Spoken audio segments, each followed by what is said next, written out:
Hey, friends, welcome to another Thru Port Collective. And it's a show where we talk music, how to make music in particular. We'd like to talk gear, but always in the context of how to make the most of it and how it'll affect our songwriting and our live performance.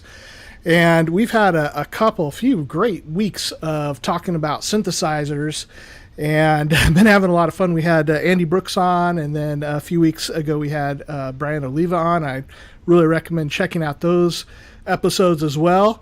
Today we got my buddy Arlo on, and we're talking guitar rigs and all things effects.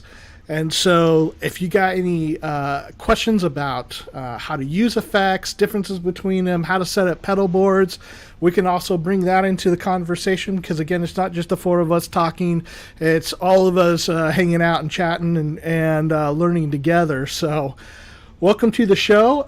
If you can remember, hit the like and all that stuff. If you're not subscribed, please subscribe, and we'd love you to be part of the community. And so, first of all, before we get to Arlo, let's just see how the guys are doing. And Tim, man, how's it going? It's going good. I just, played a live gig with my band this past week, so that was a big deal. That was a big Nice. push to get to that point and learn. I guess it was 10 new songs we did that we'd never played before and just had written, and so that was always it's interesting to do. And but it went good. It went really well actually, and so excited about that and encouraged to do some more. So we're kind of looking around to book some more stuff. And I don't know, aside from that, I sort of took a couple of days off because I had really been pushing myself hard to do sound design and to learn all that music and to get it under my fingers, so to speak. So I actually took a couple of days off and then, kind of back at it today. I had a recording session. I played drums and a little bit of keyboards on this production that I was invited to be part of. So that's kind of what's up for me lately. It's just sort of eased back into it today, really. Our gig How was hard was Thursday. it for you guys to perform 10 new songs?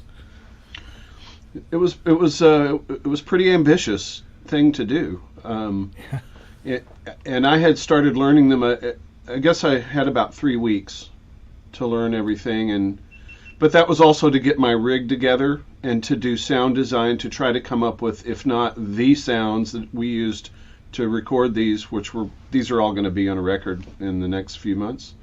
So if not to come up with exactly those same sounds, at least sound design something in the vein of that would be cool. And since nobody's heard it, I wasn't really too concerned, but I did want it to at least sort of feel like it to us. So there was sound design and then getting my rig together using MainStage, which I changed my rig to by using the OB6. I brought that into my rig, which I used to just have two controllers, and now I just have one controller in the OB6, Yeah. and then the subsequent 37. So I had, there were several pushes there, several things I had to sort of get over, but I mean, it went fine. It was a lot of work, and now things get easier. Once you've climbed that mountain one time, it's like, okay, now things will be easier and set up and hopefully good to go. So we're just looking forward to playing some other gigs. But it was very challenging. But man, everybody brought game, and there's just the three of us. But the three of us brought, so it came out great, man. Thank you. Yeah, well, you guys are really talented, so I'm not surprised about that. But that's still a lot of work, so glad it went well. Yeah, thanks. Marshall, brother, how you doing? What's up, guys? Yeah, I've been doing good. What's I've up, been man? working hard on trying to get this game music going. I've created a 3.5 minute piece. Not sure. I was told originally it was going to be like a character reveal thing, but sounds like they want to maybe incorporate it into a different part of the game, like one of the levels, which is kind of cool. Mm. And one of the issues I have here is I'm not a vocalist, and they kind of wanted to add some vocals to what I've done, so they've kind of gone out and they're trying to get a female vocalist to lay down some vocals for this, which will be cool because I don't tend to work with real voices. It's usually synthesized stuff or Uh-huh. vocoded or sample libraries of choirs or whatever, so this will be fun. This will be a fun thing, I think, to. Yeah, that's awesome. Yeah. It's really wonderful working with a great singer. There's nothing quite like it. It really puts that extra little bit in the music. Yeah. And it's cool because you get a performance out of it. Whereas one of the things I find trying to use some of the choir libraries, like I've got Voices of Passion and Symphonic Choir. I can't remember. I've got a couple little vocal libraries, and things that's I always struggle with those is you're kind of forced into a little box of what you can do with these things, and it's pretty limited. So, and like sometimes it doesn't sound natural enough, if that makes sense. Yeah. So it's cool to get somebody that's actually a singer. Yeah. Well, that's And awesome. Marshall, you have specific things in mind, right, for what they're going to sing? No, I mean, the problem I have is I don't really understand the concept of the game that they're making. They've just kind of they've showed me some palettes and asked me to make some stuff and gave me some reference tracks. So in terms of like lyrics or I have no idea. So I'm kind of relying on them to provide that to whoever they hire to do some vocals. It's the kind of thing where you're saying yes to it when the curtain is only partially raised, partially open, right? It's like, yeah, that's a little difficult to wrap your head around because you're providing something that you don't know exactly the context of everything yet, so you don't know how it's going to fit. So definitely, we'll see. Yeah. But it's been fun. It's been fun working on it. Nice. Well, welcome, Arlo. Arlo and I have known each other for, I don't know, at least a few years, right? Yeah, it's been maybe 3-4 years, something like that, right? Yeah, I'm trying to even remember how we met. I remember. Where did we meet? So when the Joe Satriani Amplitude came out, yeah. remember we both did videos on it on YouTube. Oh yeah. Right? I think you commented on my video and then I went and checked out yours. Yep. So we saw each other's thing and then we started talking from there, and then we both noticed we love guitars and music and a lot of the same artists. So yeah. Yeah. So yeah. Tell us a little bit about yourself and like your history with music and all. Yeah, so I grew up in north central Pennsylvania, and my dad was a musician. He played in rock bands in the 60s and 70s with his friends, and played all over Pennsylvania and New York. And then he got myself, my brother, into playing guitar when we were kids, and we shared a lot of music with us. So my dad really got us going, and so I was like 11, 12 since we started playing. And then when I was in my teens, then I started playing with some bands, in high school, and then in college I got into my first real band where we were playing lots of shows and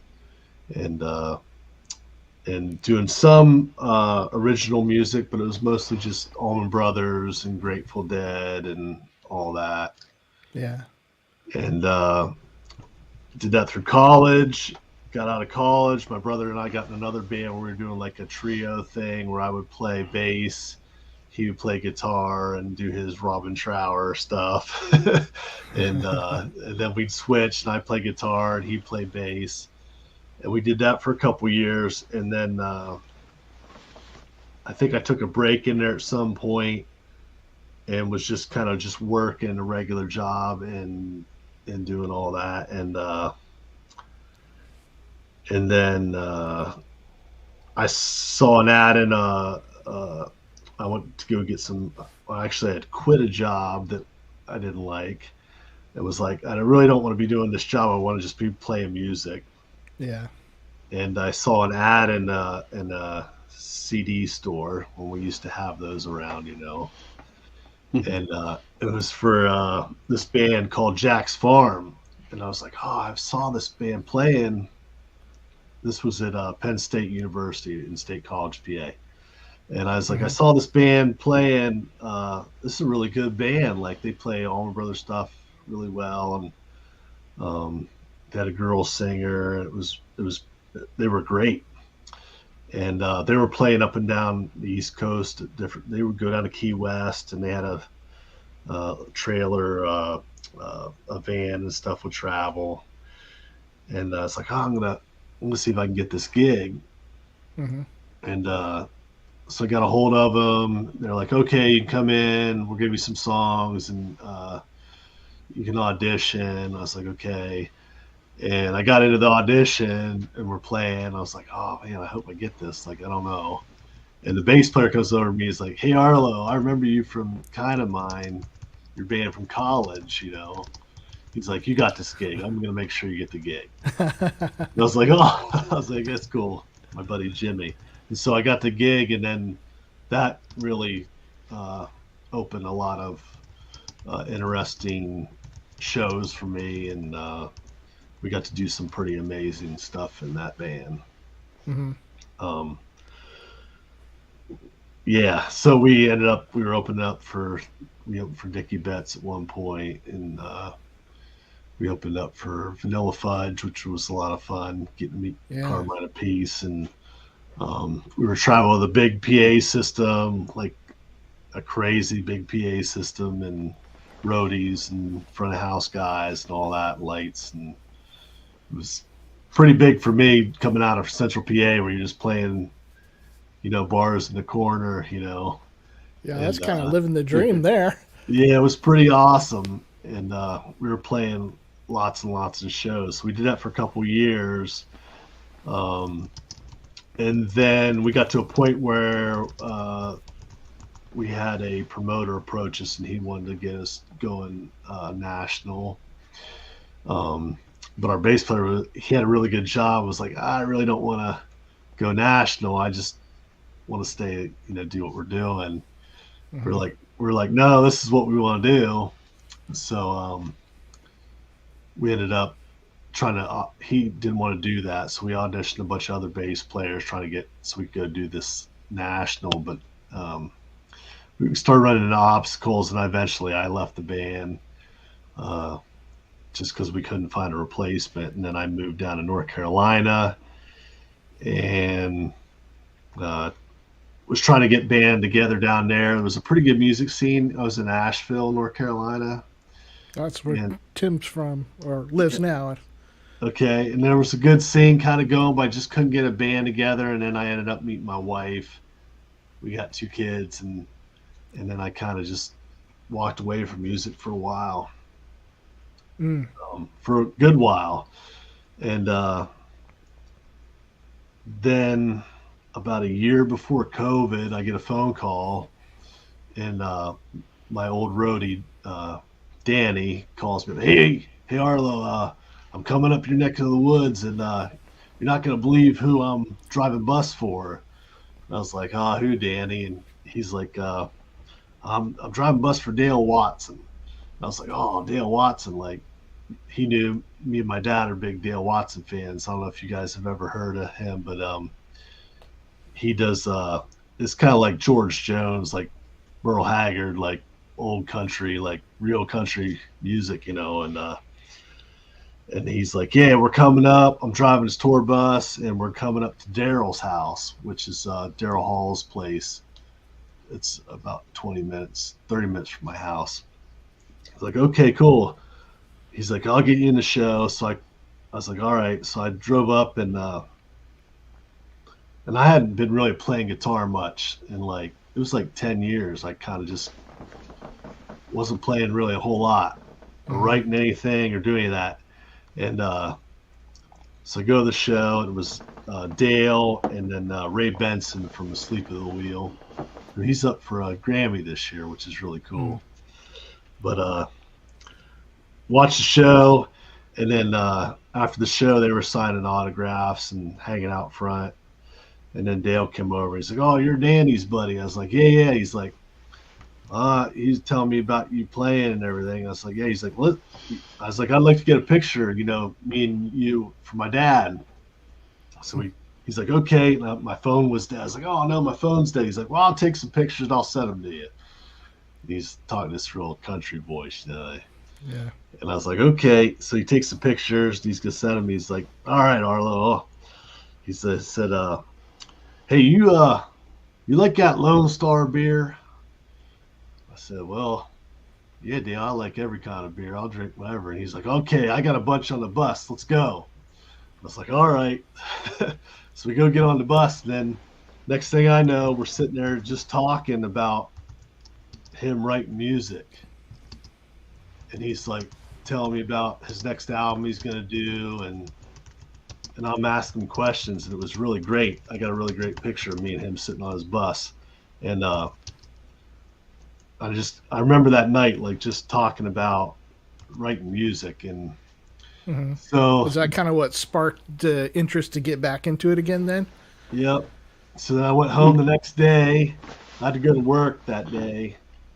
And I just had my son James just born. He was like just a couple months old. But before I went to work, I sat down and I started writing out this song. And I was playing my guitar and I had a song complete. And I was like, oh, this is great. So I did a little video, just me and my son there. And I sent it to Dale. And he was like, oh, this is great, Arlo. This is what you should be doing. And then so from then, I started writing again.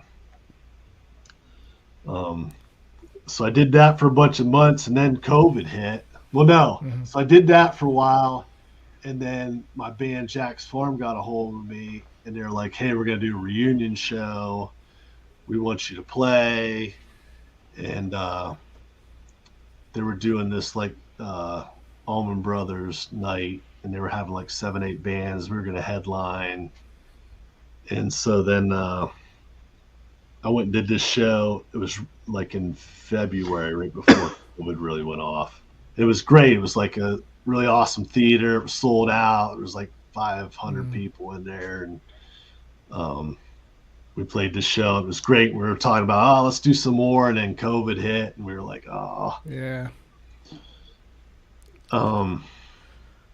Yeah. So that's kind of what happened. And then once COVID hit, then the real miraculous thing for me was,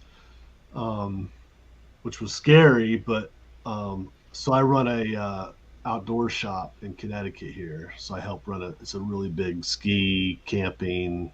It's a big store down here I help run. And we had to shut the store down. So we closed the store, laid everybody off, and COVID's happening. It was like 2-3 months.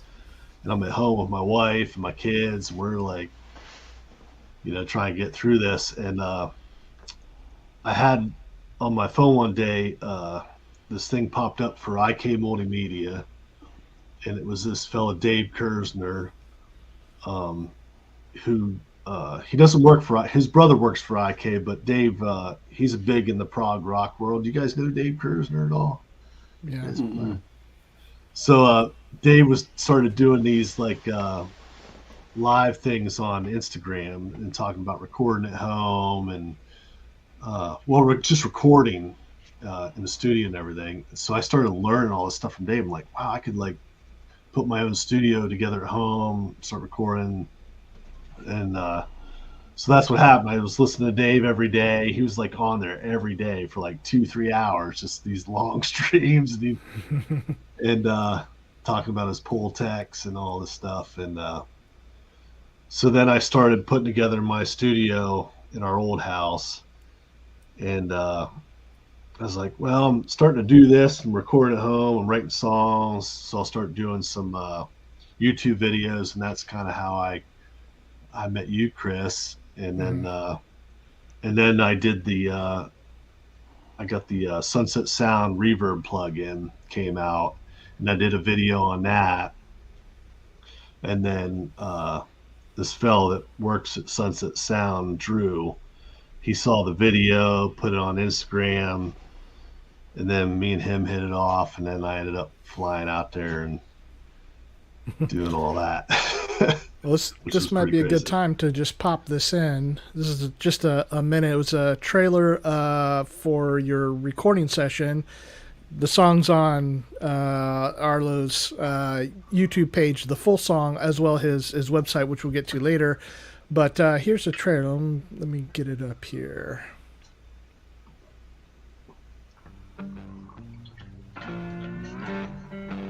Are you guys getting sound?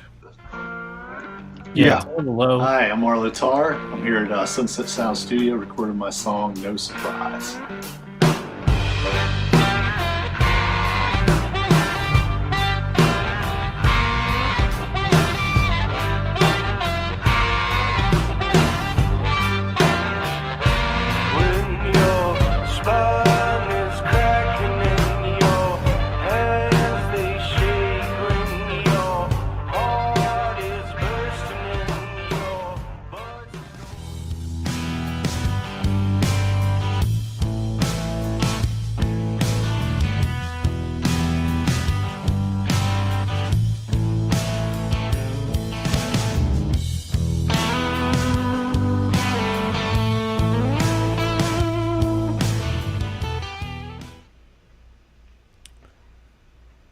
So let's get this back here.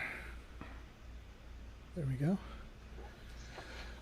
Yeah, man, that must be fun. So if people aren't familiar, Sunset Sound out here in California, I would say like the biggest artists that have recorded there, like Van Halen, Prince, who else?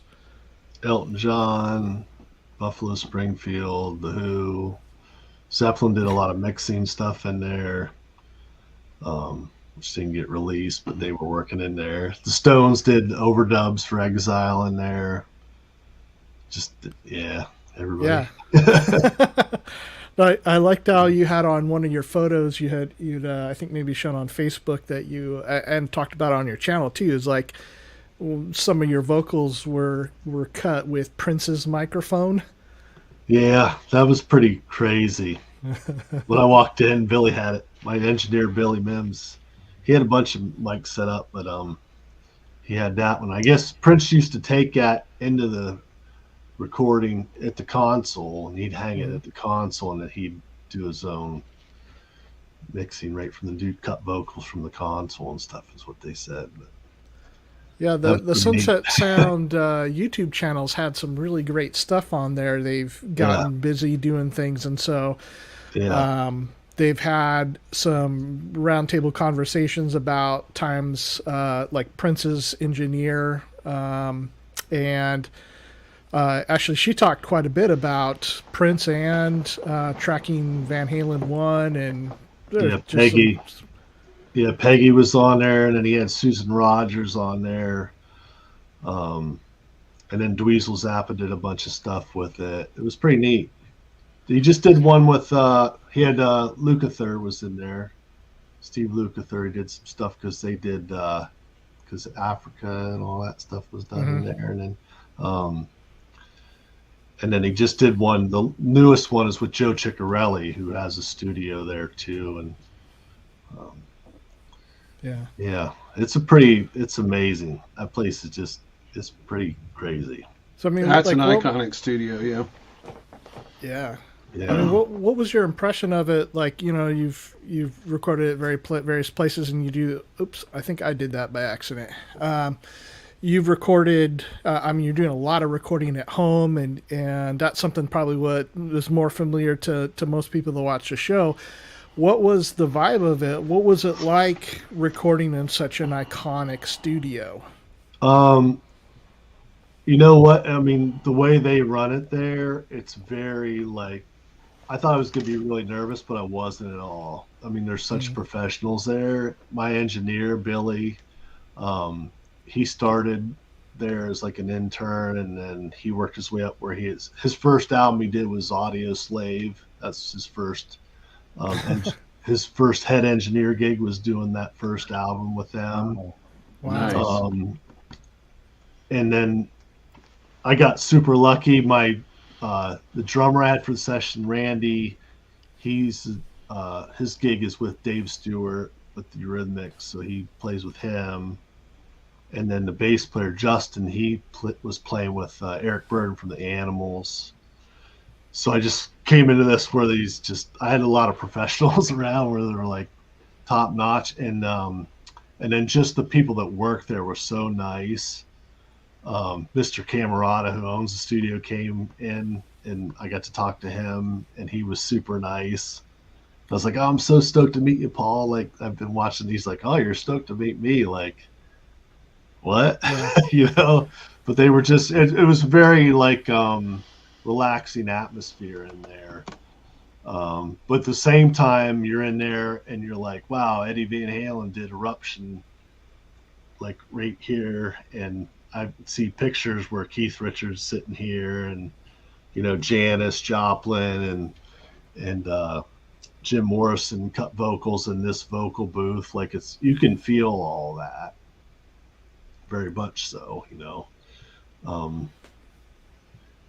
And all three studios are so different. I mean, just in the feel and the sound and the consoles. I mean, they got API consoles in 1 and 3, like custom consoles, video consoles, and then they have a really awesome Neve console in Studio 2 with this huge live room, which you can see like Van Halen. There's pictures of Van Halen in that studio too, but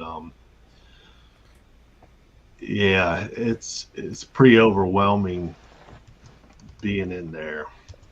I've enjoyed the IK Multimedia plugin and use that pretty regularly for like room reverbs, and the plate and spring stuff's pretty cool in there as well. But yeah, it's kind of fun looking around with the GUI on that plugin, because like you said, there's been so many awesome things that have happened in those rooms. I mean, there's not many places in the world that would be at that level. You think something like Abbey Road would be another one of those, but yes.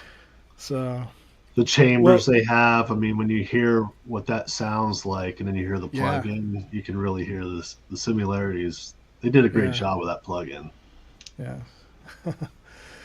Well, let's talk rigs for a moment. Actually, let's hold off on effects, but or just briefly, and kind of talk guitars and amps.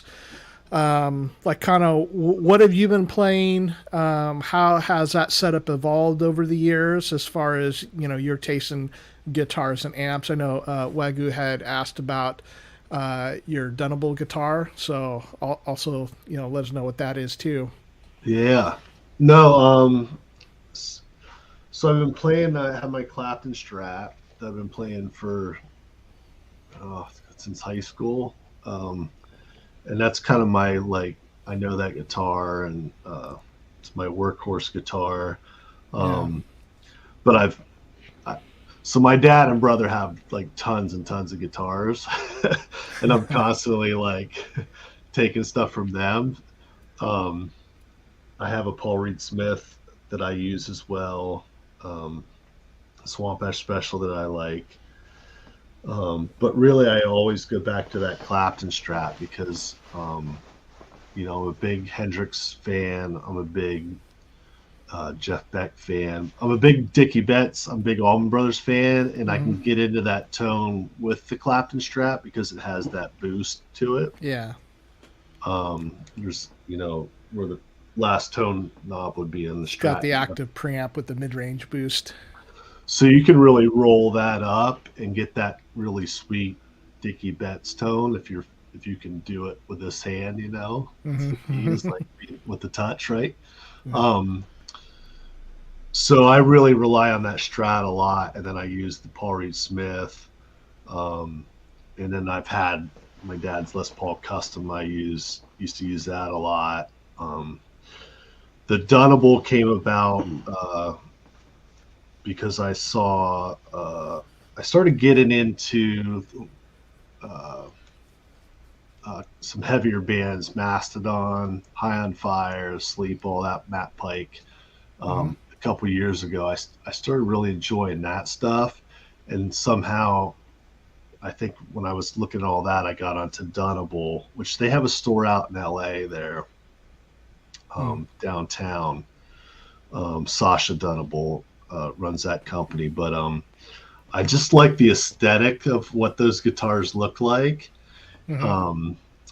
They do some really interesting bodies, and so there a couple years ago, well, it was just like two, I think at COVID when it hit, and I ordered one because they were doing some that were made in South Korea. They were doing some Asian made because all their stuff is like USA made, custom stuff. You know, $3,000-$4,000 guitars. But then they started doing these DE models that were Asian made. So I ordered one of them. It took like a year. It came right before I went to Sunset. I got it like a month or two before I flew out for that. Yeah. But I love the guitar. It's got a really cool vibe to it. I got it downstairs, but it's a very, very awesome guitar. I just took it to my local luthier guy that does stuff for me, and he fixed a couple of things on it that needed fixing. But it's a fun, heavy guitar to play, and I really love, you know, when I'm recording here at home, and I'll put the Strat maybe in the left, and then I'll throw the Dunable on the right, and they're so different that it just really gives me a lot of it just fills up all the guitar places real well. Yeah. Here, I'm gonna pop up a photo of it again. This is the one we're talking about. Yeah. Yeah. It's kind of reminiscent of a Gibson, but it's got some curves more like a Fender, or even has a little bit of maybe an SG vibe to it. Yeah, it's got the trapeze to it, which I was kind of like, I've played some things with that where the tuning's kind of wonky with those a little bit, but stays in tune really good, and just my Gretsch had their the Gretsch tailpiece, which is very similar to that, but I always found I was getting a lot of overtones on it. Yeah. Like a lot of weird frequencies coming back, but I switched out to a Bigsby and I really loved it. But if those things, sometimes those tailpieces sound really amazing. Yeah.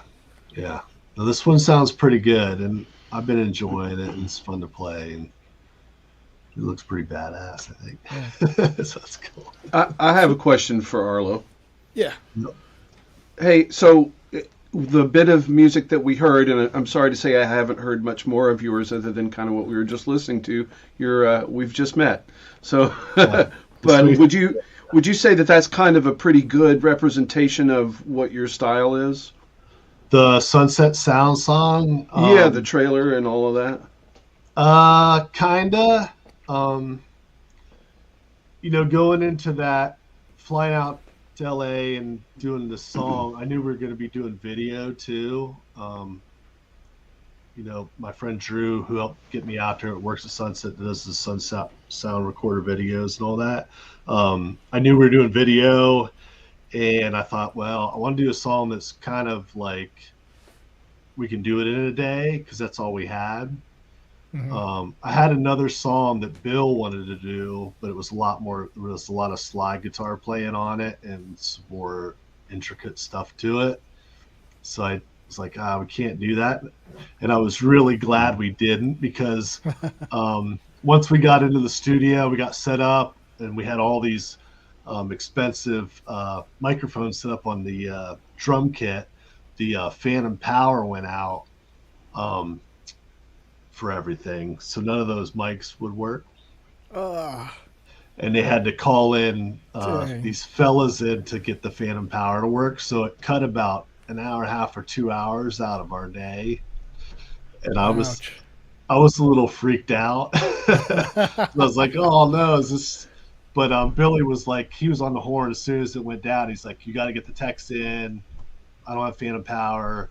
And then they come in, and then they opened up a door into like this massive wires and stuff that looked like it was out of like a 1920 radio show, So, but they got it working. But I was glad we did that song, because it was a pretty easy song to cut. But and not that the stuff that I'm doing now is like any kind of crazy stuff, but the music It just seems pretty rootsy, pretty organic, pretty like cool in that way. I hate to use the word Americana, so I won't. But I That's mean, the it definitely, Yeah. yeah, exactly. But that's not. But like, so I was the reason I was asking it in particular is just because I wondered if you have like go-to guitar and amp combinations, because typically I've learned that obviously those things are very important to their relationship to one another, and though I'm not very well versed in it, I've seen other people's setups a lot enough to know kind of what people sort of tend to gravitate towards, and I was just wondering in that style that you're doing. If since we're talking about combinations of effects and pedals and guitars and amps, I just wondered if there's something that you particularly gravitate towards, for a combination of. That's a great question, Tim, because that for doing that song there, they had SIR is down the road, the rental place, so I got a Princeton amp. Right, so that's for that kind of song, an Americana song like that. You can't beat just a Princeton amp, and then I had a Keeley Blues driver that I put into it, and that's all you need, Mm-hmm. Right. But for the stuff like for Voodoo, for that, and I'm using a lot of amp sim stuff and IRs for that, but that I'm using all kinds of different things with and trying to blend in different things. The music that I'm writing and I'm working on, I'm really not in one genre, I guess. I'm trying to write in a lot of different, like every song I'm writing, I'm like, one day I'm trying to do something that's kind of Hendrix, but another day I'm trying to do something that's like Yes, or it's more progressive, or trying to do something like David Bowie would do. So that's what I love with now with using like amplitude and my 2 notes IRs. I can like get all these different sounds for different songs. Well, yeah, and if you're doing that kind of a diverse selection of music, then you need to have a whole bunch of variety at your fingertips there to. Yeah, because obviously, yeah. And that was the question I had for you, Arlo. Is the software emulation of some of these things, like how good are they compared to the real deal, so to speak? That's a great question. Or... Yeah. I watched a really great video the other day. It was John Mayer talking about it, and I'm kind of a fan of John Mayer. I wouldn't say I listen to a ton of his stuff, but I really respect him as an artist. And even he would say, when you're listening to a lot of this amp sim stuff, whether it's a Kemper or a Helix or any of that, there's something that you said with the initial transient and how that is that happening or not happening there with the pick attack and everything. And he's like, it's kind of wonky whether you're really getting that initial transient. But then as he talks through the video, he's like, yeah, it's kind of, but it's really, really close. So, and that's kind of where I see it as is it like I have a little ugly, this little amp over here. This is called an Ugly 18, a boutique amp my dad and I found at this place. And it sounds phenomenal. Is an amp sim going to sound like that? No, it's not really going to get close. It's going to get close to it, but it's not quite there in just the whole waveform, I think, or whatever. But I think, does that make sense? Yeah, I'd kind of liken it to where the progress has been on synth modeling. And so, 2005 or whatever, it's like, that's ish at best. It's like it looks like a mini Moog on the screen, but that's, and that's kind of where amp modeling was with, it was movement in technology. So like, the late 90s, I remember like the Line 6 pod coming out, and people were crazy about that. And I think with any of these tools, you can make good sounding music no matter what. I mean, Garbage was making albums where all the guitars were done through pods, and that was, they were selling lots of albums in the late 90s. Oh, wow. But I didn't know that. Garbage was one of my favorite bands. Yeah. I mean, so nobody was giving them crap about their guitar tone because, you can, even with that really old stuff, you can still get good sounds. And I think it's kind of been where the last few years, last 5 years, I would say in particular, is that, man, it's gotten really good. Yeah. Not all amp sims are the same, just like, software synths, because sometimes it's like, the brand where every one of their synths kind of has the same sound, and then other brands are like nailing it. It reminds me of the Arturia stuff, because that was some of the first like plug-in synth software I ever used. And I thought I was getting the real deal, man. I thought their Mini Moog was sounding like a Mini Moog until I got one. Yeah. But that's the thing, like you look, even if you look at the one brand like Arturia, like, their Jupiter and their Prophet, synth, like when I got them, it was collection 6, and so it still had the old ones, but they had a few new synths that were sounding really good. I was like, but the Jupiter and the Prophet, I was like, man, this does not sound good.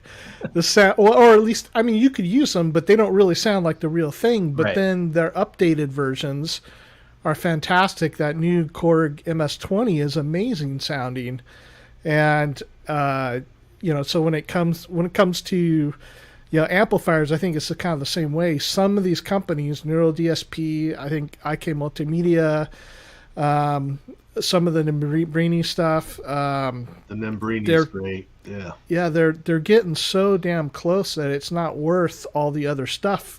I think it's more dependent on the person using it now than it is the software. And so like I recently got that Sir reactive load, and Arlo uses something similar. I think the 2 notes, is that what he used? Yeah, I'm doing I got the box.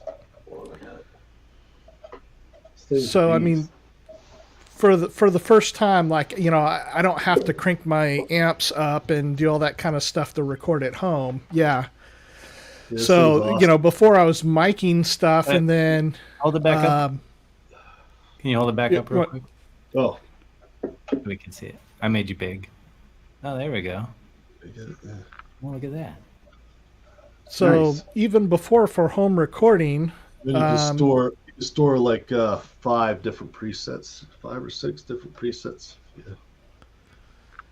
Very cool. Yeah. So before, with home cool. recording, you're still miking up your amp, and if you live in an apartment or in close proximity to other people or late at night, you have a hard time recording. But boxes like these allow you to take the output of the amplifier, so you can have your amplifier cranked to heck and then put it into the computer, either with IRs for the box or IRs inside the impulse responses from of speakers in the computer, which is what I do. My box is very simple. Yeah. It has a good sound, but I use software for my speaker sims.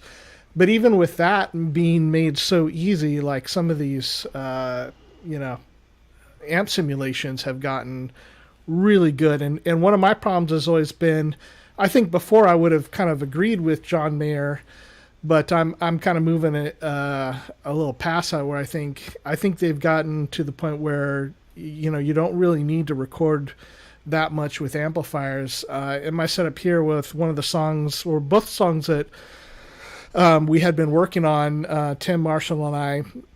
And I was kind of worried because there was on one of the songs, there was a part where it needs to kind of feed, it needs to bloom, like you hit a note, and then you have that amp up loud, and you're just on the edge of feedback, so that note almost becomes a little bit louder, a little bit brighter as time goes on. For the synth people, it'd be like the CS80 or something, and you're digging into that aftertouch, and it's changing the timbre and the volume of it. It'd be the same thing, like it does something different that with that response.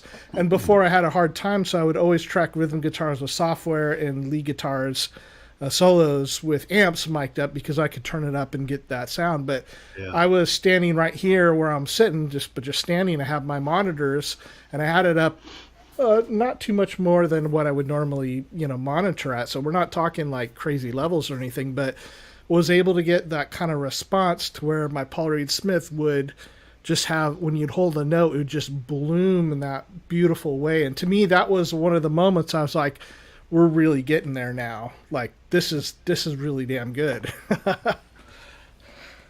Yeah, and you nailed it right there. That's the big part, really. I think that is the separation is, can you get that kind of sound, that kind of feedback where it's just blowing up for you, and I'll do that when I'm sitting here like, how am I getting this? I've got it a couple times, I think. Yeah. It almost sounds more like a function of your studio monitors, though, and your pickups and the guitar, right? I mean, it's not so much the simulate or emulation that's doing that, right? But it's not prohibiting it, but like it's kind of coming electroacoustically, right? Well, yes, I would say both, because the amp software, it's modeling what an analog circuit would do, and so you're creating distortion. Distortion is compression. It compresses the signal as the signal gets chopped. So you are creating a more sensitive response from it. And so in a sense, like if you have, even at low volume, if you have enough distortion, you get feedback. But the thing is, like, when you can kind of ride it in that certain feel, it is an electroacoustical thing that's happening between the vibrations of the speakers, the strings, the pickups, but you also need to have some of that compression and distortion to really excite it. That's cool. That is an exciting point to be at, for guitarists, and, just as the technology gets better for all the different instruments to, like, step out a little bit. For drums, I've never found anything that's very much fun to play compared to actually beating on, acoustic drums. I mean, there's just the nuance is ridiculous. Finger drummer, Tim.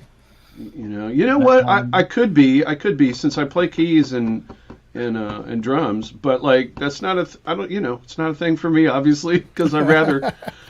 I'll program that way sometimes for the heck of it, but like some guys are like wicked good at that, and they could, and just kill it. So I'm definitely not that guy, but because I rather sit at a drum set anyway. But I mean, obviously there are different results, but just in terms of the where the technology has gotten to, the level of realism and whatnot, the drums are still quite a ways off. That you can have some great sounds, but like you're just not getting that much nuance.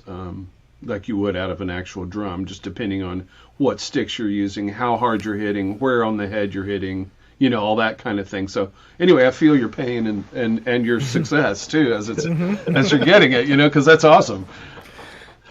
Yeah, one thing I enjoy is like with Arlo's music, I would have kind of described it. I think so I would be like classic rock for the 21st century or something. It's like got a lot of those cool vibes of the music that I love, and so to hear things like like Neil Young or Robin Trower or Hendrix and those kind of influences come out in your playing and your music styles, I always find that really enjoyable, Arlo.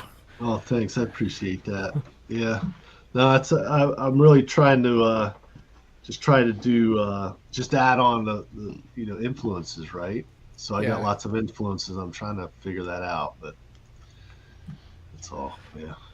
Well, hey, let's talk pedal boards and live pedal board setups, and then a little later on we'll get into recording. But what I would like to make the conversation built around for everybody, and would love to hear people in the chat too, like how you have set stuff up, because pedal boards, a lot like modular synths, how you arrange everything, the order is important. It's a very personal thing, and I always get a kick out of it. I mean, I used to annoy people when I'd go to concerts because I didn't really care as much about, getting up front to see people better, but I always wanted to look at gear. And so, people I'm with are like trying to watch the lead singer, and I was always like trying to look around the monitor, see like, hey, what do they got going on there? Because I want to know what they're doing. That's what I did with the games, man. I'm like, what do they got on? What is that? Yeah. Is that DX7? Oh no. So Paul says pedal board. You mean foot Euro rack? I love Euro Right. There are so many crazy similarities between the two. So I don't. So if any of the guitar players are out there, Euro rack is a smaller form of modular synthesizer that has become very popular in the last 30 years. Or Eurocrack is. Yeah, Tim's got some. Can you? Oh, yeah, yeah. I got some Right behind stuff. you, actually. Yeah, or like right over here. That's There you go. That's Euro rack. There's some stuff right there. Different Stuff pieces. right there, partner. Look at that. There's some stuff. Look, some of it's not even connected. It's all flashing. Oh, look at that. That's perfect. It's actually all. It's fake. Is the truth? It's just a panel with knobs. It's decor. Right. It's It makes you decor. look We like call it. Yeah, Decor. studio decor. Decoration. No, that it actually all does work, but stuff gets moved around. Right. Well, I mean, Yeah, it's so supposed to work. Now, Paul And said some of the it's fake. similarity is like, although guitar pedals are easier because you can grab a pedal and a battery and you're ready to go. But usually, guitar players got to have the pedal board, you got to have all the cabling, you got to have the power supply, and that's all very similar to modular synth stuff, where you invest into this whole system stuff, and a lot of times you're buying stuff and it's not that fun, but it's the things that you need to make everything else work. So, we'll go through some pedal board setups. But Arlo, why don't we start with your live setup? Like, and again, not just like what you use, but what's your mindset in using it? How is that pedal board making life easier for you as a guitarist singer? So, real quick before we do that, can you explain to those of us who have only seen guitars on TV what a pedal rack is, why you would have one, and then let us know what you use? Let me see if I can grab.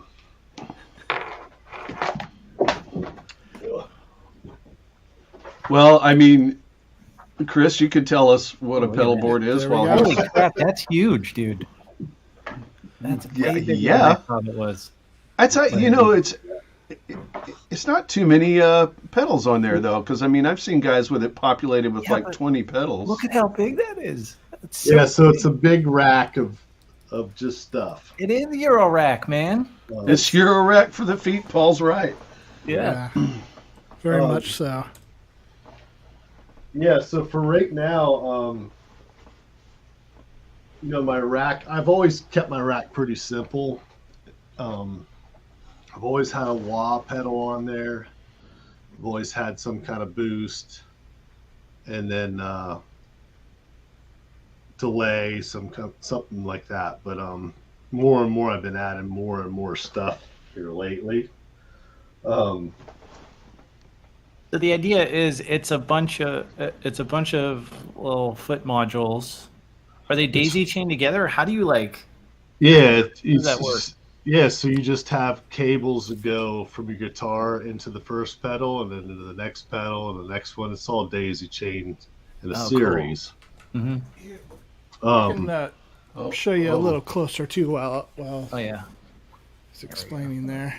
And so that's So there you go. Yeah. So yeah, I mean, like you're saying, just like with Eurorack, I mean, your guitar is the analogy would be your guitar is the oscillator, and the signal's being fed into the board. Each pedal is connected with audio cables, in this case 1/4 inch, and then it goes out to your amplifier. And then again, with just like Eurorack or anything else, you need power to stuff. So depending on the requirements, like back in the 60s and 70s, a lot of stuff was just battery powered, although there were a few that had AC power. But today's pedals, like I've got a lot of analog stuff, I've got this one's a vacuum tube pedal. Then I've got digital stuff like Strymon, and so the power requirements can get pretty high, and you're not going to a Strymon pedal would last a couple minutes on a battery and a 9-volt. Oh. Well, so you have to have. What's that? Did they make it, Cryss, where you can? I guess you're kind of showing us there. I was curious if the board itself that's all attached to, do you plug the power into that like you would a Eurorack case, and then you just power the thing? Yeah, so it's a little more home done, and how pedal boards kind of evolved is that, I mean, when you watch like Jimi Hendrix concerts, you see maybe 4 or 5 pedals or whatever connected on the floor and all run off batteries or whatever. And so for my experience, I had a milk crate that I would stuff cables and everything into, and I'd show up, I would set everything up. And so 2 audio cables to every pedal and a power, and everything's moving around on the stage, and you get tired of doing that. So you want a way where you can have, I mean, if you can imagine how long it would take, this is my small board, and it would take quite a while to get it set up if you're going to a gig. But instead of, having to plug in everything individually, you find some sort of board to attach everything to. And now all I've got is 2 audio cables, so guitar to pedal board to amp, and then your power cord. And then, it started, like my first pedal board was a piece of thin plywood, and I glued carpet to the top of it, I drilled holes, and I zip tied pedals to it. This is years before, like, these companies were really making a lot of like specific pieces of equipment that were for pedal boards. And so I know, Arlo, it looks like you're also using the pedal train. Is that correct? No, I built this one. Oh, you built the that? one behind me is one I built. Yeah. Oh, awesome. Yeah. So like that's what I've done. And this is a brand that makes, boards for, pedal board makers, and they're very light, and the design philosophy is it allows your cabling to go different places, kind of behind the scenes as much as possible, or like what I like. But some guys have really messy setups and they just go with what works, and other guys like to make it look super organized or super pretty. I try to usually have something that's functional first, and then but also aesthetic if I can. And then underneath the board in the center,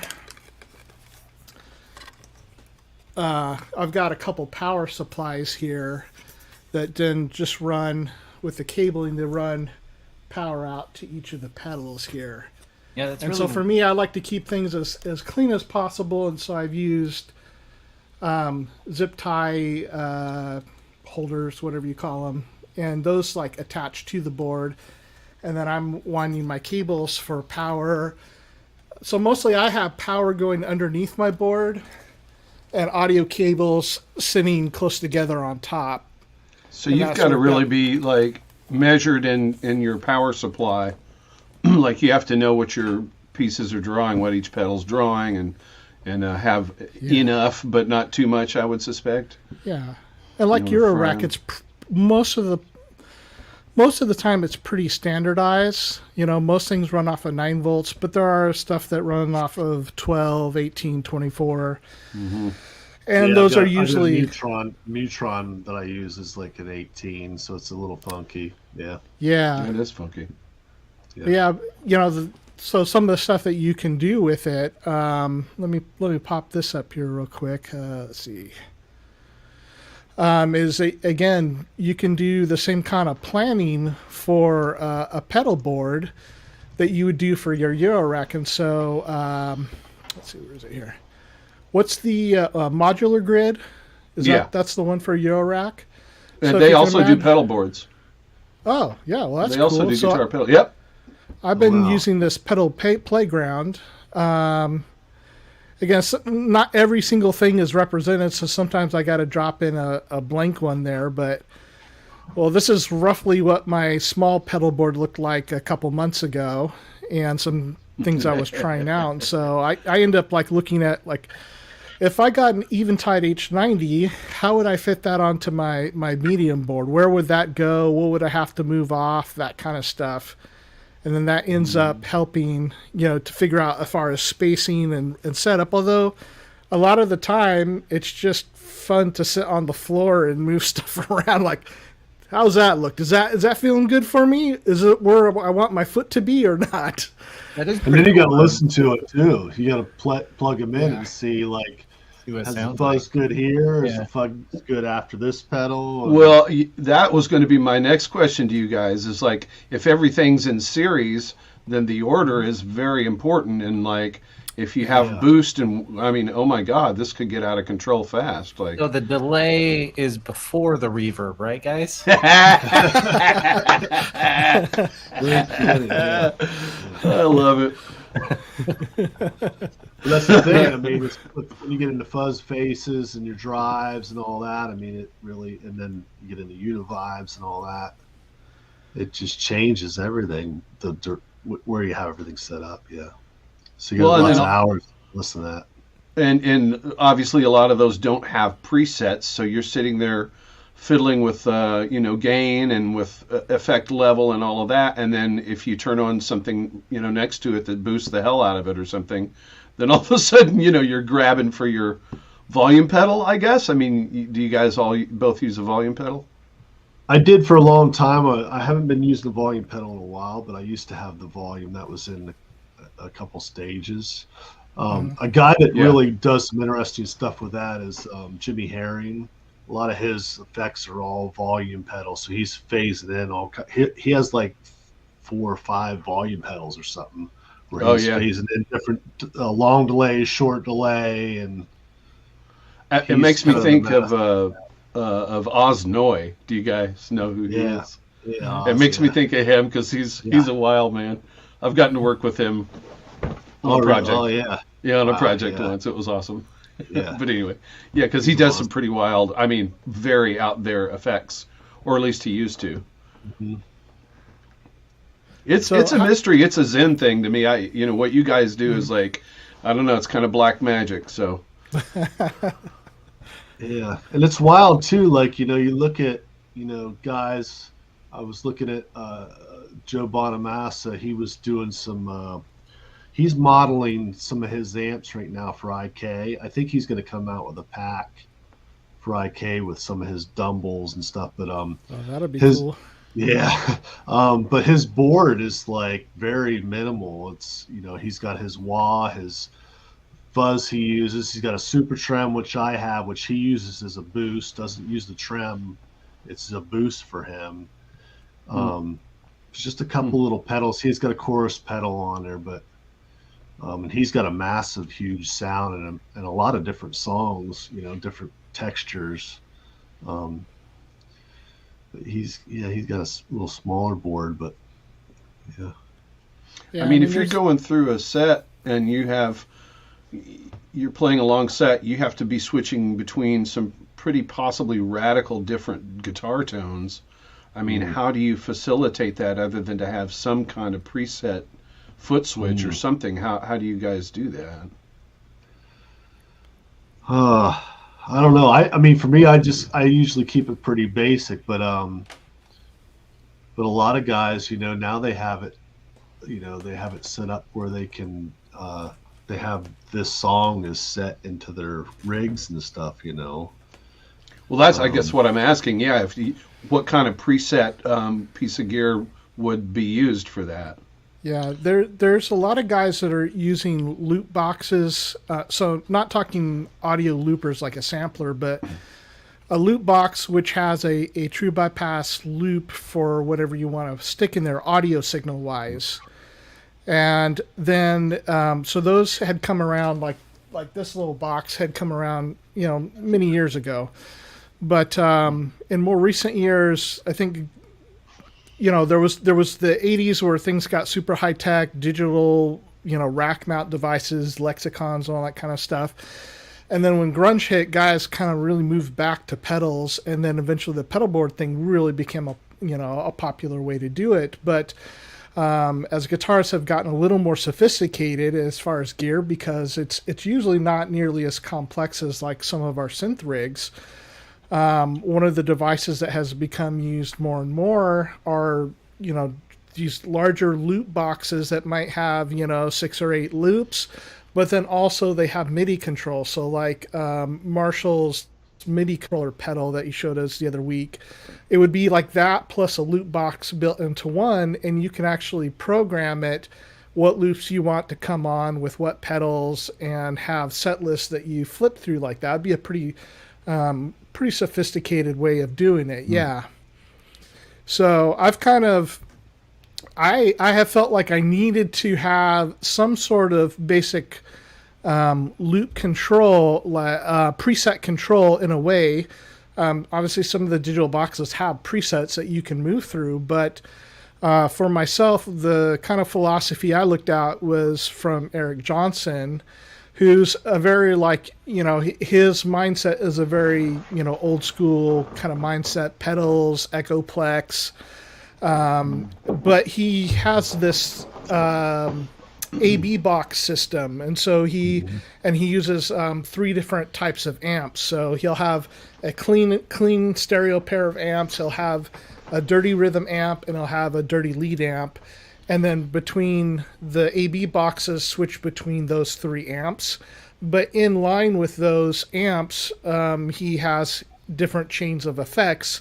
So he basically has kind of 3 main presets and a completely, analog style setup. And so for me, I'm usually gigging with 1 amp. And so I don't need that exact kind of system, but how I got around it, and for multiple reasons, was I have a dual looper. And so my signal comes into the pedal board at the tuner that's up here, and then it goes into the looper and out to my amp. So one of the nice things is that it's set up to be kind of an emergency thing, like if mysterious stuff happens, which can happen sometimes, and things go down, and you're in the middle of a song, and you're like, how do I get around this? And I don't know what pedal is causing this. I can turn each of the loops off, and if there's a problem in one of the loops, I just know not to use that, and I have a setup which allows me to use just the 1 loop. So the other thing is that with the 2-loop system that I have, I've got the first loop, which is basically most of this bottom row here, and it's more the rhythm sound. So I've got a 1176 style compressor, a tone bender style fuzz, or a fuzz face style fuzz. Like I have some Analog Man, and I have a whole bunch of like homemade fuzz pedals. Some of them you can see right there behind my shoulder. Like usually I have a fuzz in there, a clone type pedal. These are vacuum tube. This is like a JCM 800 preamp, and this is a tube booster and a CE1 style chorus on out. And the second loop has a phase 90, a home built lead overdrive, a Leslie, digital delay, digital reverb, and then the H9 is kind of my jack of all trades, whatever I need it to do. So what I can do is have the first loop set up for a rhythm sound. Depending on the song that you're playing, I could have like a compressor, really light overdrive, and chorus on for a rhythm tone or something, or I could have it like a hard rock rhythm tone where I'm boosting the JCM 800 pedal. And then I can hit both of these with one, hit of my foot with just a little bit sideways, and it switches everything to my lead loop where I might have, the phase 90 into the lead overdrive into delay and reverb. And so I've now switched out 8 different pedals in 1 foot stomp. And that's kind of how I've gotten around with not doing too much, tap dancing on the pedal board. Right. That's pretty clever for sure. And to have some sort of basic panic switch, right? Yeah. Yeah. That's come in handy a couple times where before I would use solderless cables, George L's, because I was changing stuff so much on my board before I was into synthesizers. I mean, this is like where all my energy went. So I was like, I was always pulling stuff in and out, but those they're solderless, so you just screw the jack on, and so they're never quite as reliable though. So there would be some times where you'd get a short circuit in there, and I'd have to get around that. And at least it would give me enough time to grab, in the middle of a song to know, okay, there's something wrong. I'm going to go back to my amp and grab another cable in the bag there and bring it out and quickly get it patched back in so I have it set up. But at least allowed me to get through a song. Right. So Arlo, how's your pedal board system set up? Like what works for you?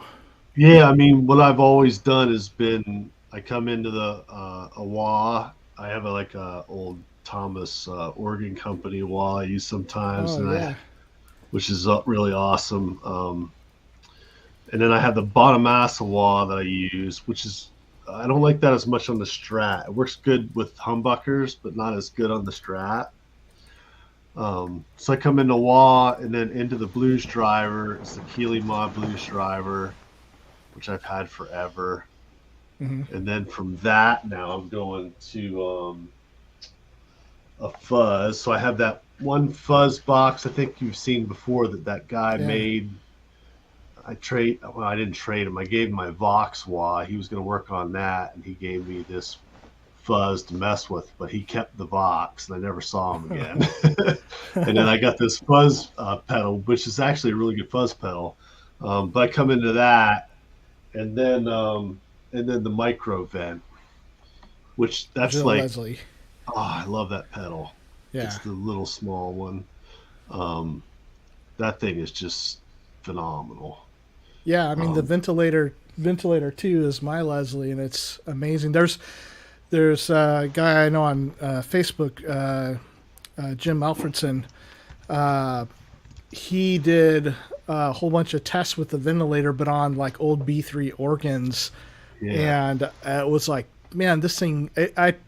I so wanted the Leslie sound for years and years, and chorus pedals and flangers. I mean, you can kind of get them into the territory, but usually the Leslie simulators were just downright bad sounding. They're pretty awful, not very close at all. But that was the first one I was like, oh, I'm done. This is it. Yeah. The Hughes and Kettner, the Rotosphere, like that's kind of been the one that everybody's used, but it's massive. It's like a really big box. Yeah, and it doesn't sound nearly as good as the Neo stuff. Yeah, and they fail too. So a lot of guys that travel with them, they've got like 2 and 3 of them with them because they're going to go down. But that little box is, I've loved that. So I've been using that, and then I have my Mutron. Which I only use that if we're going to do like Shakedown Street or something like that. If I need like that kind of that Jerry wonk wonk wonk. Is it the it's the Mutron 3? Yeah, Mutron 3. Which is an envelope filter.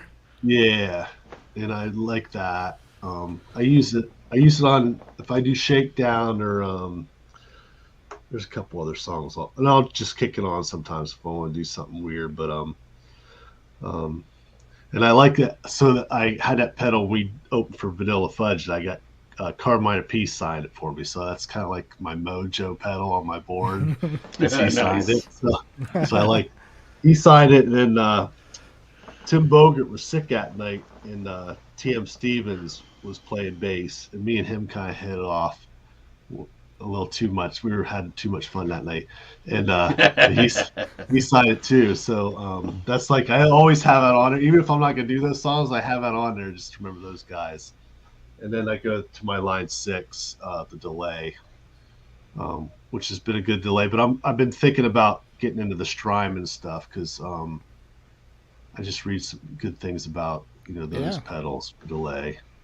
And the line 6, I'm just waiting for that to kind of crap out because I've used that forever, Is that the old DL4, the green one? Yeah. Oh, yeah. I mean, it's a great pedal. I mean, when that thing came out, that was incredible. I went and got one when they first came out, and to have these days, we have so many choices. Like, oh, you want the sound of an old Echoplex or old Memory Man or something? It's like, no problem. but back in, I don't know when that came out, like 99 or 2000, and there was not those kind of choices. And I thought once I could have all those different sounds on one pedal, this will be amazing. Yeah.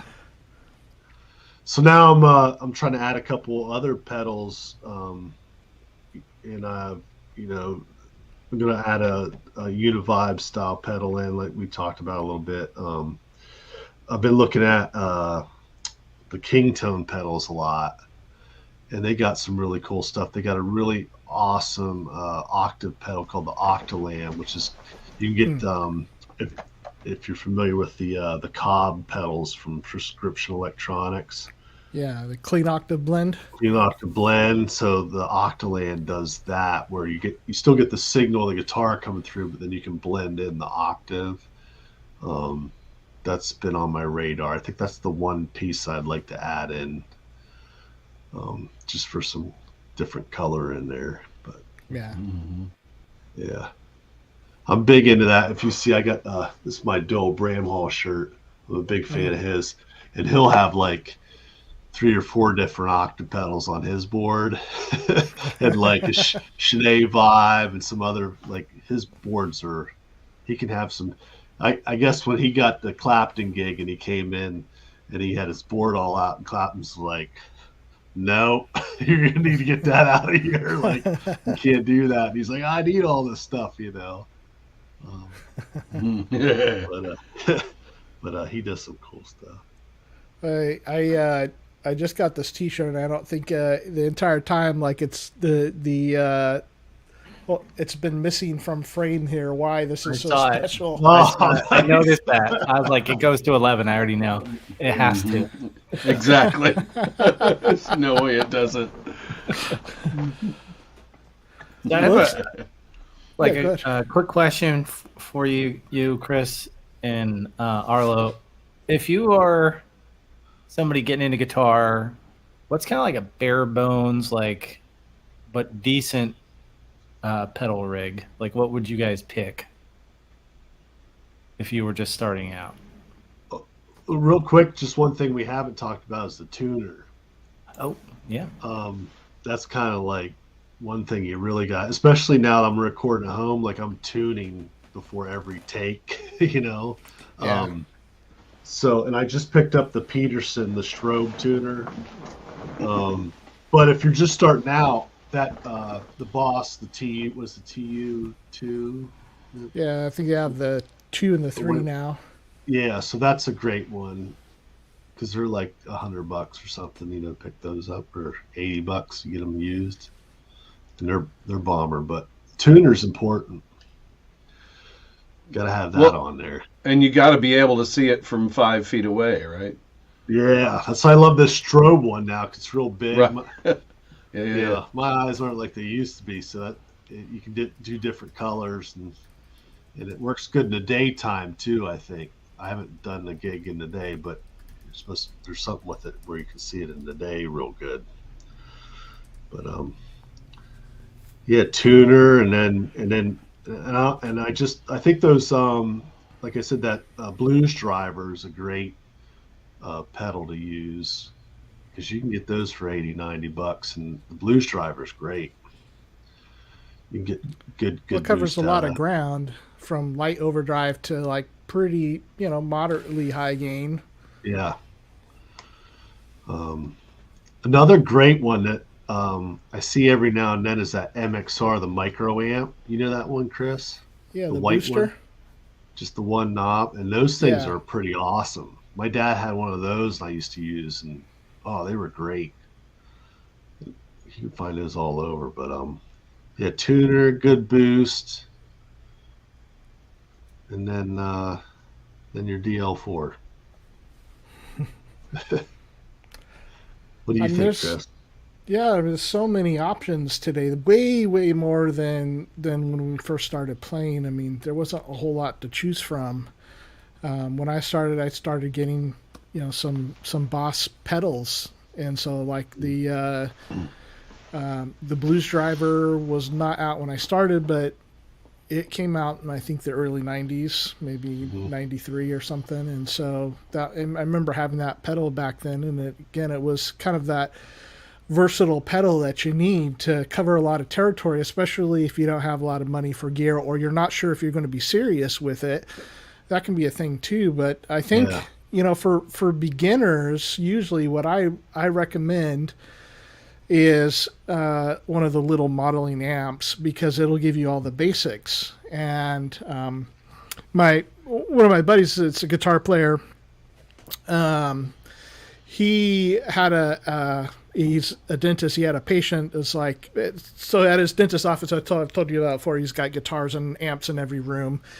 And so people know he's a musician. And so one of his patients was asking, like, hey, I haven't played in 30 years or something. I've got a guitar, but should I get a Marshall? I found a used Marshall JCM, whatever, 900, I think it was. And he was asking my buddy, he's like, dude, if you want to like blow your neighbors away, go for it. And if you only want one sound, then okay. But if you just want to jam around the house, or if you want to practice and you want to get good at it, then, I think he recommended one of the little Line 6 amps, which is, would have a digital preamp and a solid state power amp and a little modeling amp. And so within one of those, even the cheap ones, you get like a basic Fender clean, a Vox sound, like a Marshall Plexi sound, and then you get usually like a dual rectifier. Then you get like effects like chorus and phaser and stuff, and tremolo and some reverb and delay. And so it kind of gives you a little bit of everything to experience, which is not something that certainly not something I had starting. I mean, I'm jealous of Arlo for having a brother and a dad that also played. But for me, like, I mean, my first effect. So, let me. I went the wrong way. No, I don't think that's going to work anyway. So this amp that's behind me here, this one is a 1965 Standout Artist, and it was lent to me. I've got a whole video about it. It was lent to me because I had an electric guitar and I would sit out in the curb and play, and I had no amp or effects. And so it's from the 60s, and it doesn't get dirty really. And then when it does, it's not very good sound. It's not like a tube amp, but it has a great clean tone, and it had tremolo that sometimes worked, although it works now. And so my neighbor designed power supplies for robots, and he's like, oh, let me fix, you need some distortion. And so actually the first distortion I played through was an old reel-to-reel machine that he brought over to let me borrow, and I listened to my guitar with distortion through headphones from the preamp of this tape machine, like it might have been something that was like a TIAC 3340 or something, and I was just, I need to have distortion now. So he ends up building me a fuzz box, not even a pedal, but just a fuzz box I'd plug into my amp, and I'd have to unplug it if I wanted my clean tone again.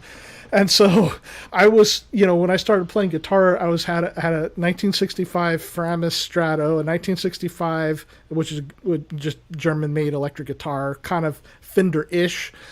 Had this old standout amp, and I had a home-built fuzz box, which is a lot like how anybody would have started playing in 1965, except it was 1992. And so these days, like, I didn't get to try and experience a lot of different sounds because that's just what I had, and that's what, until I started working shortly after that, and would save up money to buy effects pedals, and I bought a wah and then a distortion pedal, and I was off to the races. But these days there's so many inexpensive ways to get into guitar, and one of the best ways is if you already have a synth set up and you've got computers, you got your computer and your monitors and your audio interface, is to get some free software, because companies like IK Multimedia give away the real basic stuff for free. And so you can have something that you can actually get started playing.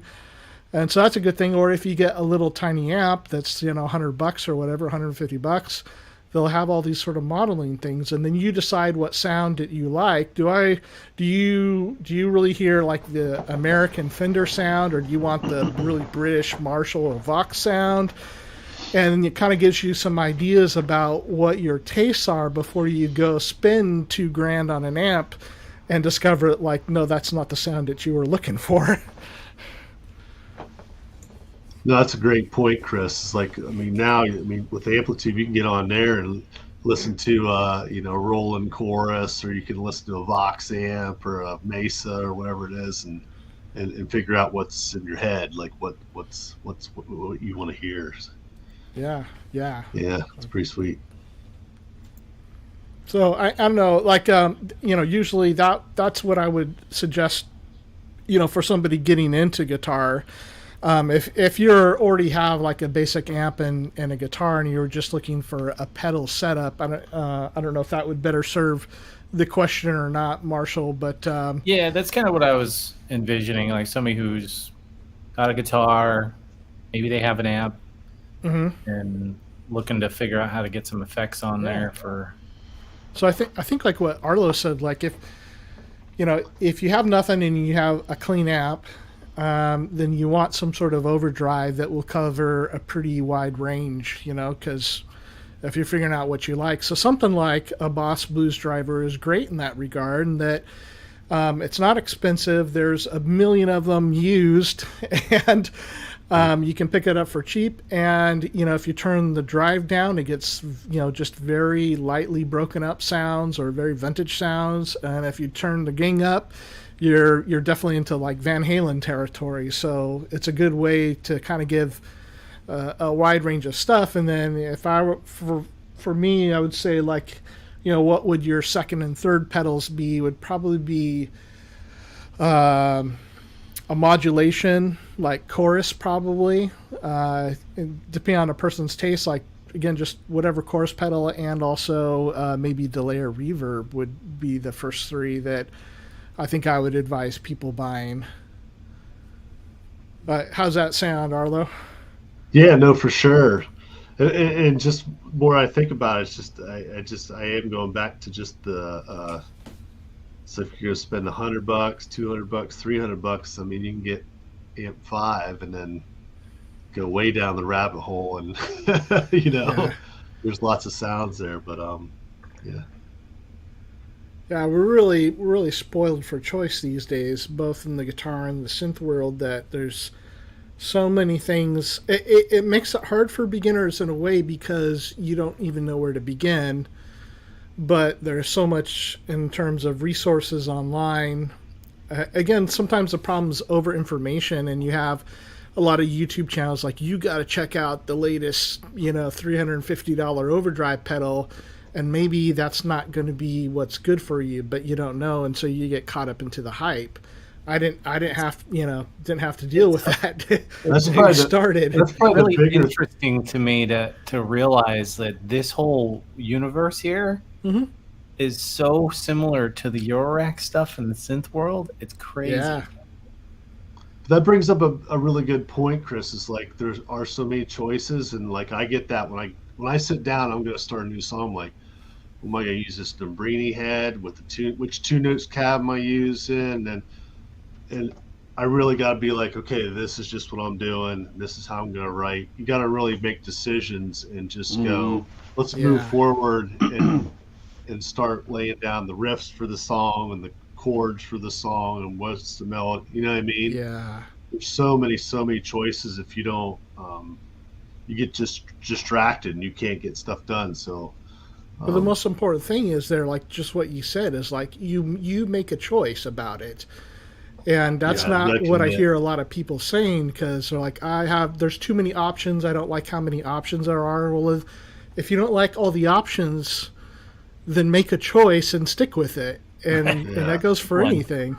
Yeah. If you can deal with all the options, then it's okay. Like, I mean, I got this mountain of pedals to the right of me. I have my pedal boards, and I have stuff that I use for recording that's like, random stuff that I like my Mutron phaser back there, or my Univibe, whatever. It's okay, but I'm not struggling when I sit down to record to go, oh, what am I going to use? Because there's so much stuff.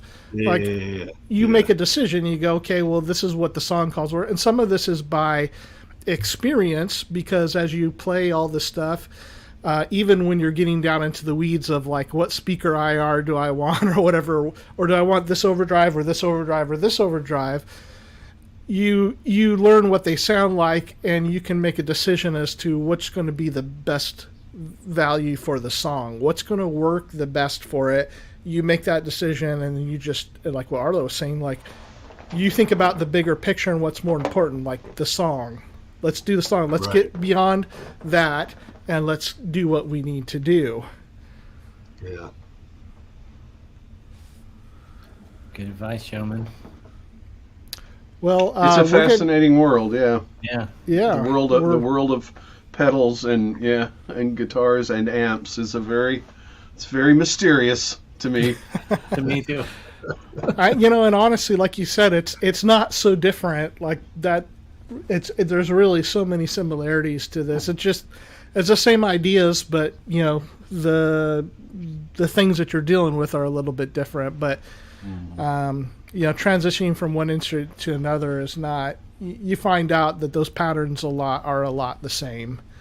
You can make the most important thing is the musician and what they do with it, always, no matter what. Because I mean, there are so many times where I've used this example where I think Brian Setzer said he played Eddie Van Halen's rig and he was shocked that it didn't sound like Eddie Van Halen.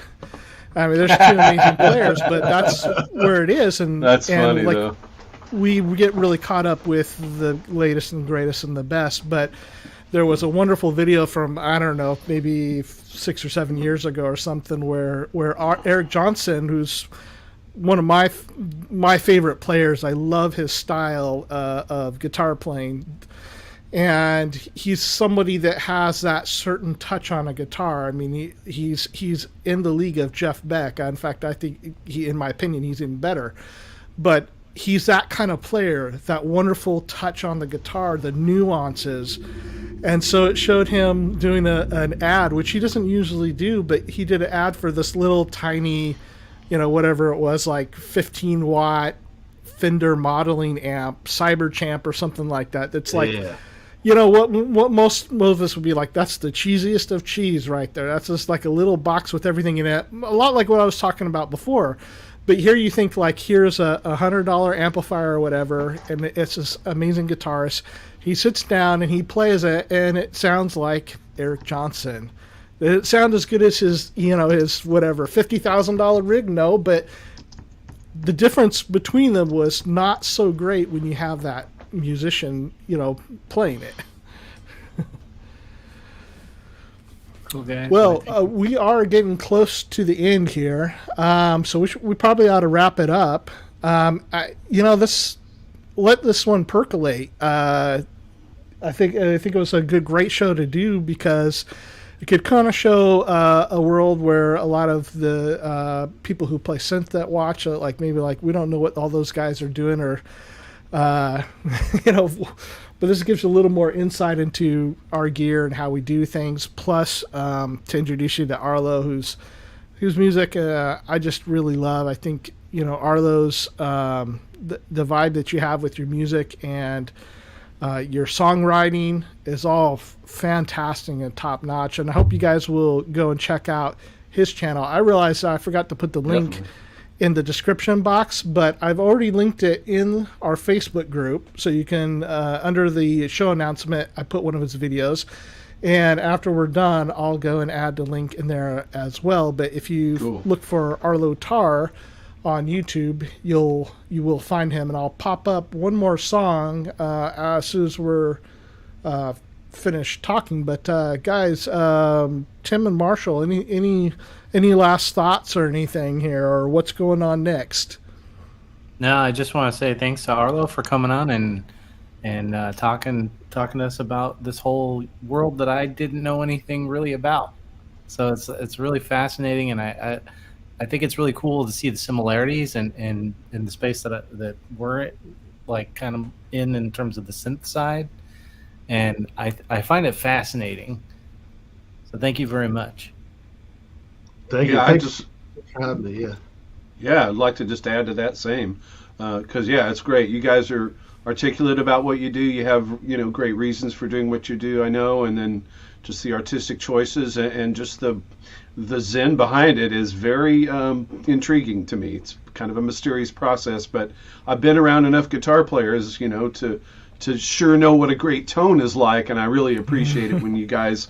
I know there's just a lot of work behind it, and some of it makes sense, and some of it is just trial and error. So yeah, it was great to have you guys both on and interact, and then have me and Marshall, who know very little about that, ask a couple of rather Rookie how you would questions. say innocent questions, but Yeah, but but we those appreciate are you. exactly what was needed because you guys are thinking about the things that the questions that need to be asked. When Arlo and I have been doing this for decades, and it's easy until you stop and you rewind yourself back that far to go like, what was it like in the beginning? You Why kind of do I lose do sight of this? that. What's that? Why do we do it this way? It's good. It's great. Yeah. Yeah. So yeah, thanks very much. So before I show your website, and actually you can just tell us briefly about that too. What's going on next for you, Arlo? You recording more videos? What's up?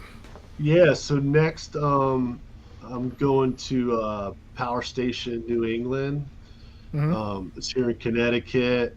Uh, it's a replica of the power stations down in New York City, and I got lucky I didn't know it was in Connecticut, and but anyways, I'm going down there. I'm going to do an EP there with Evan Bach, who runs the studio. I met with Evan back in March, and Evan used to work for Prince um, at Paisley Park Studios. He worked with Prince for like a year or two there, Hmm. and it just was interesting. I just happened to get in there with him, and I kind of had a connection because Prince worked out of Sunset, so it was kind of funny. And I didn't know that Evan did that or whatever. But anyways, that's what I'm headed next. Gonna do that EP, and then I've got some other cool stuff that I'm working on now too. I'm putting a band together and do some live stuff, which I haven't done a little bit, so I'm excited about that. So Awesome. Well, now we're getting a little past all the COVID scares. Hopefully, a lot more bands can get out and get playing yeah, again. Yeah, yeah. please. In about a 20-second summary, what's in the rack behind you? You've got a mixer. Some people wanting to know what's Oh, hiding back there. that's just my old live.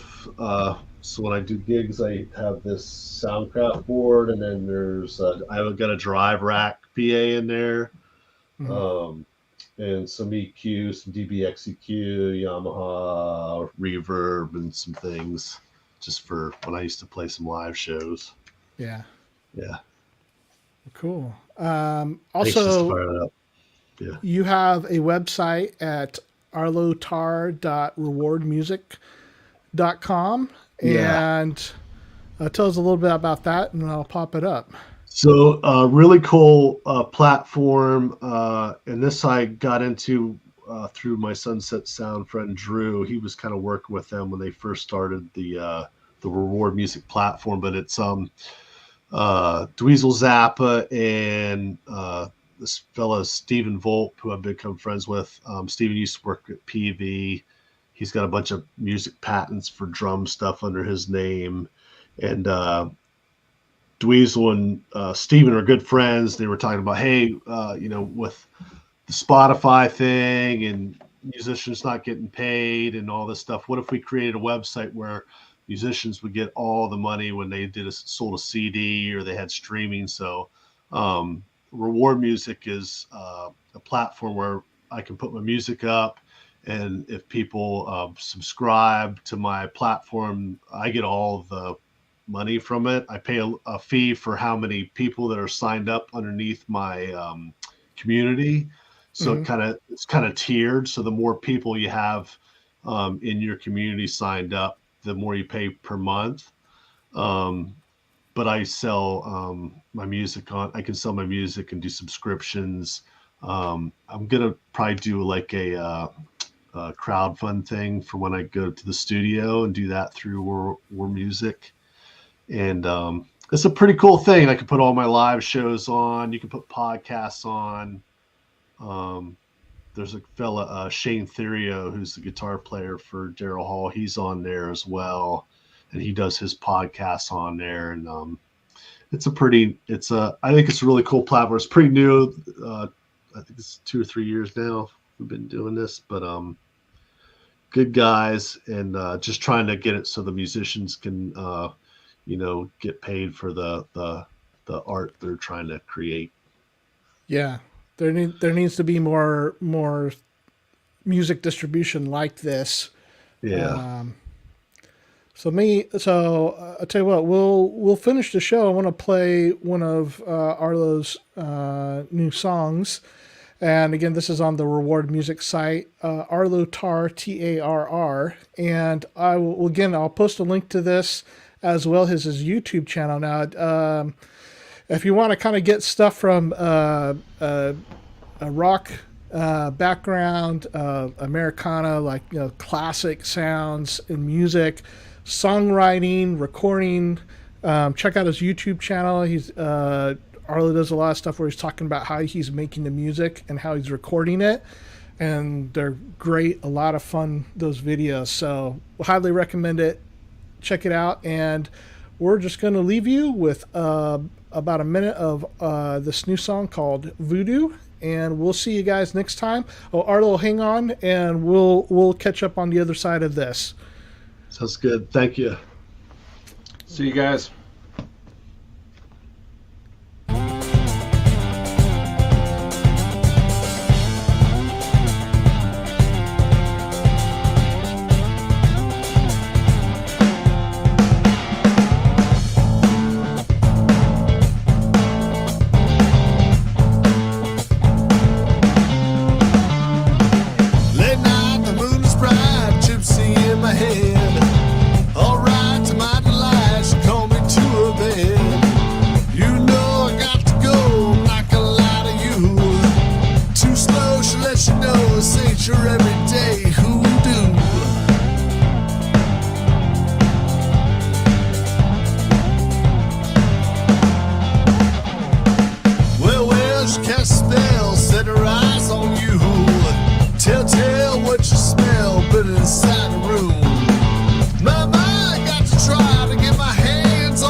Searching for that Cajun girl you thought to be true, but you didn't know what you couldn't show.